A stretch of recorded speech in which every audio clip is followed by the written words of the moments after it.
తిరుమల వెంకటేశ్వర స్వామి కొలువైన 7 కొండల్లో ఓ 3.5 కొండలు దాదాపు 1000 కిలోమీటర్లు ఉన్న ఏపీ తీర ప్రాంతంలో ఓ 500 కిలోమీటర్లు ఏపీలో జగన్ నిర్మిస్తున్న 4 పోర్టులతో పాటు ఉన్న పోర్టుల్లో ఓ 50% వాటా ఇలాంటివన్నీ తెలంగాణ అడుగుతోందట సార్. ఇది నేను చెబుతున్న మాట కాదు, ఎల్లో మీడియా వార్త. రేవంత్ మనసులో ఉన్నవి ఇవే. ఇద్దరు సీఎంల భేటీలో ఈ అంశాలపైనే చర్చ జరగబోతోందంటూ ఎల్లో మీడియా తాటికాయంత అక్షరాలతో వార్త రాసింది. ఇది చూసిన ఏపీ ప్రజలు 7 కొండల్లో 3.5 కొండలు తెలంగాణకు రాసిచ్చేస్తావా చంద్రబాబు అని నిలదీయగానే వెంటనే జగన్ పై విషం చిమ్మడం ప్రారంభించారు.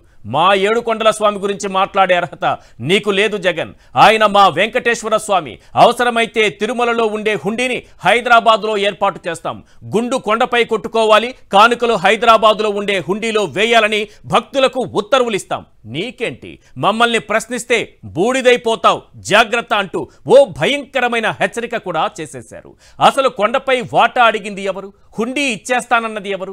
ఈ వార్తలను అచ్చేసింది ఎవరు? దీనికి జగన్కు సంబంధం ఏంటి? అసలు చంద్రబాబు రేవంత్ రెడ్డిల మధ్య జరిగిన చర్చల్లో విభజన చట్టం పరిధిలో ఉన్న అంశాలు కాకుండా ఇతర అంశాలు కూడా చర్చకు వచ్చాయా? చంద్రబాబు హైదరాబాద్ టూర్ అసలు అంతరార్థం బీఆర్ఎస్ ను తొక్కేయడం, కాంగ్రెస్ పార్టీని మరింత బలోపేతం చేయటమేనా? ఓవైపు ఢిల్లీలో ఎన్డీఏతో ఉంటూ గల్లీలో కాంగ్రెస్ కు మద్దతుగా నిలవడం రెండు కళ్ల సిద్ధాంతంలో భాగమేనా? ఇలాంటి ప్రశ్నల మధ్య ఏపీ ప్రజలు సీఎం చంద్రబాబును 10 ప్రశ్నలు అడుగుతున్నారు. వాటికి వెంకన్న స్వామిపై ఒట్టేసి నిజం చెప్పాలని కూడా కండిషన్ పెట్టారు. అవేంటో ఒక్కసారి చూద్దాం. క్వశ్చన్ నెంబర్ 1, 7 కొండల్లో 3.5 కొండలు రేవంత్ వాటా అడుగుతున్నారని రాసింది ఎల్లో మీడియా. అవునా కాదా? వెంకన్నపై ఒట్టేసి నిజం చెప్పండి చంద్రబాబు గారు.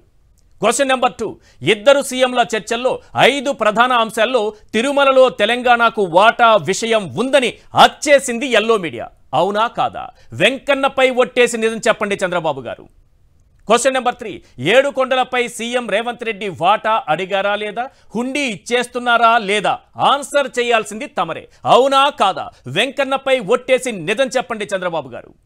క్వశ్చన్ నెంబర్ 4, ఏపీలో దాదాపు 1000 కిలోమీటర్లు ఉన్న తీర ప్రాంతంలో 500 కిలోమీటర్లు రేవంత్ వాటా అడుగుతున్నారని రాసింది ఎల్లో మీడియా. అవునా కాదా? వెంకన్నపై ఒట్టేసి నిజం చెప్పండి చంద్రబాబు గారు. క్వశ్చన్ నెంబర్ 5, వెంకన్న హుండీలో మీ ఇద్దరి వాటాలను ఎల్లో మీడియా అచ్చేస్తే జగన్ దుష్ప్రచారం చేస్తున్నారంటూ విషం కక్కుతున్నావు. అవునా కాదా? వెంకన్నపై ఒట్టేసి నిజం చెప్పండి చంద్రబాబు గారు. క్వశ్చన్ నెంబర్ 6, తిరుమల అంటే 3 కొండల పరిధే అంటూ నాడు జయచంద్ర నాయుడితో కోర్టులో కేసు వేయించావు. అవునా కాదా? వెంకన్నపై ఒట్టేసి నిజం చెప్పండి చంద్రబాబు గారు. క్వశ్చన్ నెంబర్ 7, ఈ కుట్రల్ని తిప్పికొడుతూ తిరుమలను 7 కొండల పరిధిలోకి తెస్తూ జీఓఎంఎస్ నెంబర్ 747 ఇచ్చింది రాజశేఖర్ రెడ్డి గారు. అవునా కాదా? వెంకన్నపై ఒట్టేసి నిజం చెప్పండి చంద్రబాబు గారు.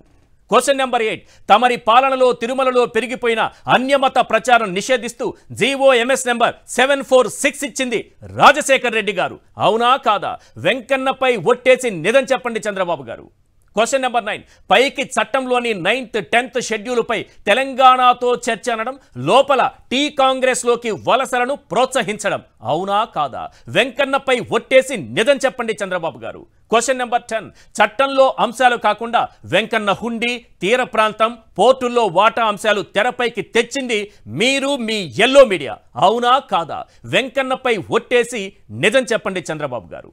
ఎస్, 7 కొండలపై తెలంగాణ సీఎం రేవంత్ రెడ్డి గారు వాటా అడిగారని ఎవరు రాశారు? అడుగుతున్నారని ఎవరు రాశారు? ఏ పేపర్ రాసింది? ఈనాడు, ఆంధ్రజ్యోతి. ఆ 2 పేపర్లు కూడా మీకు చూపిస్తాను. మరి దానికి సమాధానం ఇచ్చారా చంద్రబాబు నాయుడు గారు? లోపల వారిద్దరి మధ్య జరిగిన చర్చల్లో 7 కొండల వెంకన్న స్వామి ఆదాయం పైన మాకు హక్కు కావాలి, సగం వాటా కావాలని రేవంత్ రెడ్డి అడిగారా? అడిగితే చంద్రబాబు నాయుడు గారు ఇస్తానన్నారా? మరి ఎల్లో మీడియాలో కదా ఈ వార్త వచ్చింది. ఎల్లో మీడియాలో వచ్చినటువంటి వార్తను బేస్ చేసుకుని తరువాత కొంతమంది ప్రజలు నిలదీసి అడిగేసరికి జగన్మోహన్ రెడ్డి గారు, మీకు అసలు అడిగే అర్హత లేదు, నువ్వు బూడిదవైపోతావు, నీకు సిగ్గు లేదు, నువ్వు చవట, చాలా రకాలుగా Telugu Desam social official Twitter account నుంచి చంద్రబాబు నాయుడు గారు, నేను మళ్ళీ క్లియర్గా మీకు అన్నీ చూపిస్తాను. అసలు ఏంటి వాస్తవం? తీర ప్రాంతంలో దాదాపు 950 నుంచి 1000 కిలోమీటర్లు ఉన్నటువంటి తీర ప్రాంతంలో సగం వాటా కావాలి. అలాగే పోర్టుల్లో వాటా కావాలి. అలాగే వెంకన్న హుండే కావాలి. మనం మాట్లాడేది 9th 10th షెడ్యూల్తో పాటు విభజన సమస్యలు అపరిష్కృతంగా ఉన్నవి, సమస్యలు పరిష్కరించుకుందాం, మాట్లాడుకుందాం అని చెప్పి విభజన చట్టంలో లేని అంశాలను తెరపైకి తీసుకొచ్చింది ఎవరు?